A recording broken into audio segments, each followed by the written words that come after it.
Career share के YouTube channel पर एक बार पुनः आप सभी का बहुत बहुत स्वागत है।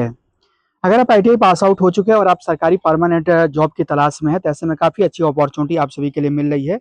रमन रिसर्च इंस्टीट्यूट, जो कि department of science and technology के अंतर्गत आती है, इसके तरफ से आईटीआई पास आउट कैंडिडेट्स के लिए ट्रेड्समैन के तौर पर परमानेंट वैकेंसी जारी की गई है।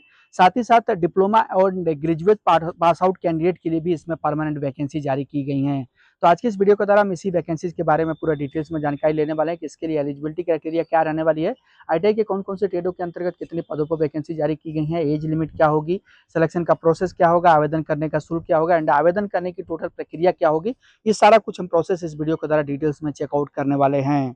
इसके अलावा भी ITI diploma and degree pass out candidate के लिए कई सारे डिपार्टमेंट से सरकारी परमानेंट वैकेंसी इस टाइम चल रही है। अगर आप उनको भी चेकआउट करना चाहते हैं तो उन सारी वैकेंसीज का लिंक वीडियो के नीचे डिस्क्रिप्शन बॉक्स में मिल जाएगा, वहां से आप उनको चेकआउट करते हुए जिसके लिए भी आप इंटरेस्टेड एंड एलिजिबल हैं उसका फॉर्म अप्लाई कर सकते हैं। अब चलिए हम वापस अपने टॉपिक पर आते हैं। जैसा कि मैंने बताया, department of science and technology government of India के अंतर्गत रमन रिसर्च इंस्टीट्यूट के तरफ से ये जो परमानेंट वैकेंसी है जारी की गई है, इसका जो ऑफिशियल नोटिफिकेशन है वो आप देख सकते हैं। रमन रिसर्च इंस्टीट्यूट बेंगलुरु की तरफ से नोटिफिकेशन रिलीज किया गया। एडवर्टाइजमेंट का जो नंबर है वो आप यहाँ पर चेक कर सकते हैं। ऑनलाइन तौर पर ये जो फॉर्म है आप सभी से मंगाए गए हैं, जिसके लिए जो पोस्ट वाइज वैकेंसीज का ब्रेकअप है और पे लेवल क्या होगा एंड कौन कौन से स्पेशलाइजेशन के अंतर्गत कितने पदों पर वैकेंसी जारी की गई है, कैटेगरी वाइज वैकेंसी क्या होगी, वो आप यहाँ पर चेक कर सकते हैं। पहली वैकेंसी इंजीनियर सी के तौर पर इलेक्ट्रॉनिक्स के लिए 11 पदों पर 2 पदों पर जारी की गई है। 11th यानी कि 11वां 7th जो सीपीसी होगा उसके अनुसार आपको जो सैलरी होगी प्रोवाइड की जाएगी। कैटेगरी वाइज वैकेंसी का ब्रेकअप देख सकते हैं। इंजीनियर बी के अंतर्गत इलेक्ट्रॉनिक्स मैकेनिकल एंड इंस्ट्रूमेंटेशन के अंतर्गत 10 पदों पर वैकेंसीज है और यहाँ पर अलग अलग स्ट्रीम के अंतर्गत वैकेंसीज का ब्रेकअप देख सकते हैं। कैटेगरी वाइज वैकेंसी भी आप यहाँ पर चेक कर सकते हैं। उसके बाद इंजीनियरिंग असिस्टेंट सी के तौर पर electronics mechanical IT civil and electrical, इन 5 अलग अलग स्ट्रीम के अंतर्गत 5 पदों पर वैकेंसी जारी की गई है, जिसका कि कैटेगरी वाइज वैकेंसी का ब्रेकअप आप यहाँ पर जो कि चेक कर सकते हैं।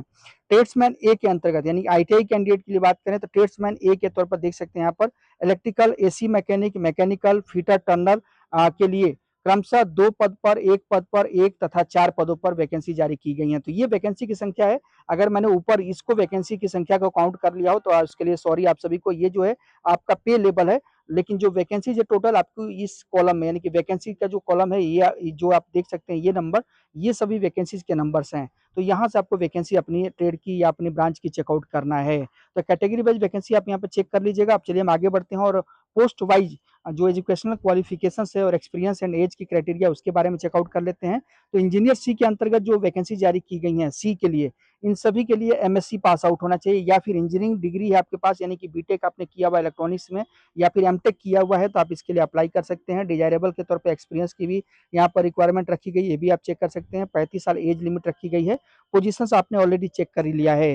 इंजीनियर बी के तौर पर टोटल 4 पदों पर वैकेंसी है, जिसके लिए एमएससी या फिर इंजीनियरिंग डिग्री आपने इलेक्ट्रॉनिक्स से फर्स्ट क्लास में लिया हुआ है। अपर एज लिमिट 35 साल है तो आप इसके लिए अप्लाई कर सकते हैं। तो एमएससी और बीटेक कैंडिडेट के लिए ये वैकेंसी जारी की गई है।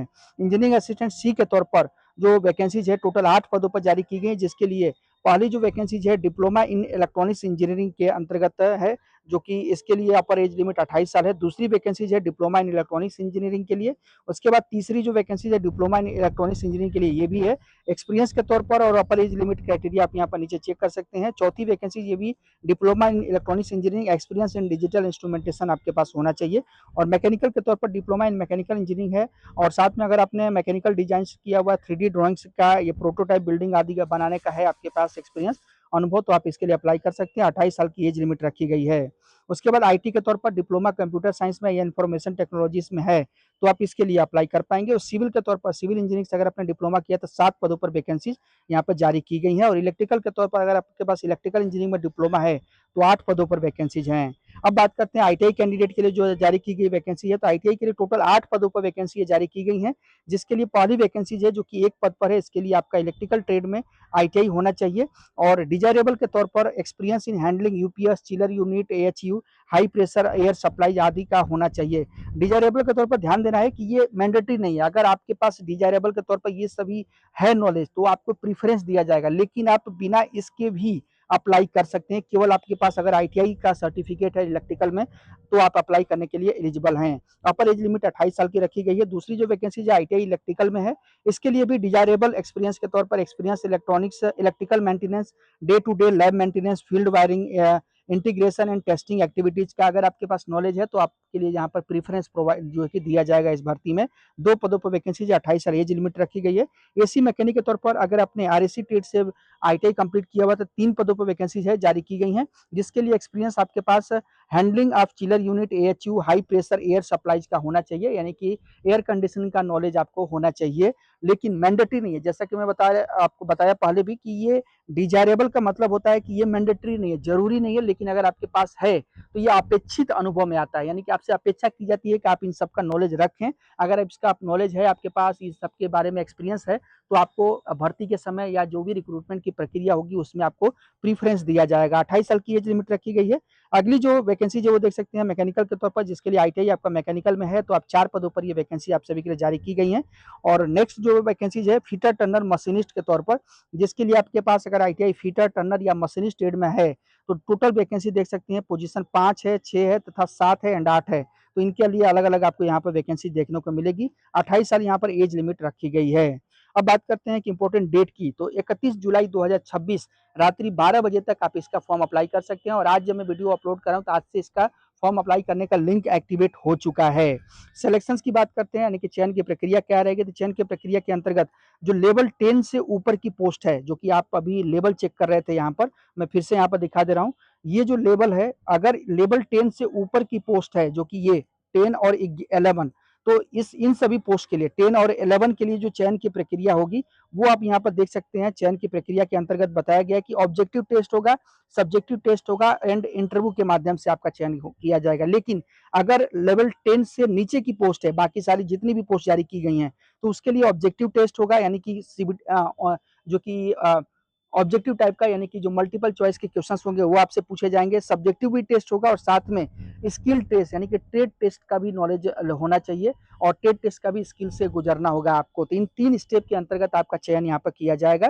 बाकी और भी यहाँ पर कंडीशन दी गई है, जिसके अंतर्गत दे सकते हैं ऑल ओवर इंडिया के सभी राज्यों के कैंडिडेट अप्लाई कर सकते हैं। और जो वैकेंसी ये जारी की गई है, इसके अंतर्गत जो अपॉइंटमेंट आपका किया जाएगा वो 2 साल के प्रोबेशन पीरियड पर रहेगा, यानी कि 2 साल का आपका ट्रेनिंग पीरियड रहेगा। उसके बाद आपको यहाँ पर रेगुलराइज जो कि किया जाएगा।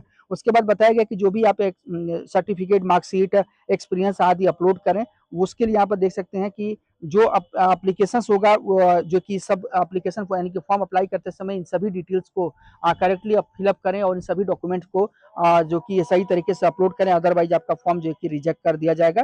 तो बाकी टर्म्स एंड कंडीशन को आप चेकआउट कर लीजिएगा। एज रिलैक्सेशन जो होगा गवर्नमेंट के रूल के अनुसार SC, ST, OBC तथा फीमेल कैंडिडेट को प्रोवाइड किया जाएगा। बाकी आप जो कि और भी टर्म्स एंड कंडीशन इसको जो डिटेल में डाउनलोड करके चेकआउट कर सकते हैं। फॉर्म अप्लाई करने की अगर हम फीस की बात करते हैं तो जनरल, OBC तथा EWS कैंडिडेट को 250 रुपए का फीस का पेमेंट करना होगा। लेकिन अगर आप SC, ST या फिर किसी भी कैटेगरी के वोमेन या फिर PH कैंडिडेट हैं, दिव्यांग कैंडिडेट हैं, तो कोई भी फीस का आपको पेमेंट करने की जरूरत नहीं है, फ्री में आप अपना फॉर्म अप्लाई कर सकते हैं। तो ये सारी एलिजिबिलिटी कंडीशन है इसके अंतर्गत। इसका नोटिफिकेशन का जो डायरेक्ट PDF लिंक है वो भी आपको वीडियो के नीचे डिस्क्रिप्शन बॉक्स में मिल जाएगा, तो वहां से इसको डाउनलोड कर लीजिएगा। अब बात करते हैं कि इसका फॉर्म अप्लाई कैसे करना। तो अप्लाई करने के लिए रमन जो इसका रिसर्च इंस्टीट्यूट है, इसके ऑफिशियल वेबसाइट पर आपको विजिट करना होगा। इसका जो रिक्रूटमेंट पोर्टल है वो आप देख सकते हैं, मैंने यहाँ पर ओपन किया हुआ है। तो इस रिक्रूटमेंट पोर्टल के माध्यम से आपको फॉर्म अप्लाई करना होगा। सबसे पहले अगर आप नए यूजर हैं तो आपको यहाँ से अपना रजिस्ट्रेशन की प्रक्रिया कंप्लीट करनी होगी, जिसके लिए क्रिएट अकाउंट पर क्लिक करना होगा। और यहाँ पर जो भी आपसे बेसिक डिटेल पूछी जाती है तो सही सही डिटेल फिलअप करते हुए आप अपना रजिस्ट्रेशन करेंगे, यूजर ID तथा पासवर्ड जनरेट करेंगे। देन उसके बाद वापस आपको लॉगिन पेज पर आना होगा। जिस ईमेल ID से आपने रजिस्ट्रेशन किया होगा और जो पासवर्ड बनाया होगा वो आप डालेंगे। उसके बाद अकाउंट को अपना लॉगिन करेंगे। उसके बाद जो भी आपसे डिटेल पूछा जाता है, पर्सनल, एजुकेशनल, डॉक्यूमेंट अपलोड करना, फीस का पेमेंट आदि, ये सब कुछ करते हुए फाइनली अपना फॉर्म सबमिट कर देंगे। इस प्रोसेस के अंतर्गत जो भी कैंडिडेट ITI डिप्लोमा या फिर डिग्री पास आउट हैं वो रमन रिसर्च इंस्टीट्यूट की तरफ से जारी की गई इस परमानेंट वैकेंसी का फॉर्म अप्लाई कर सकते हैं।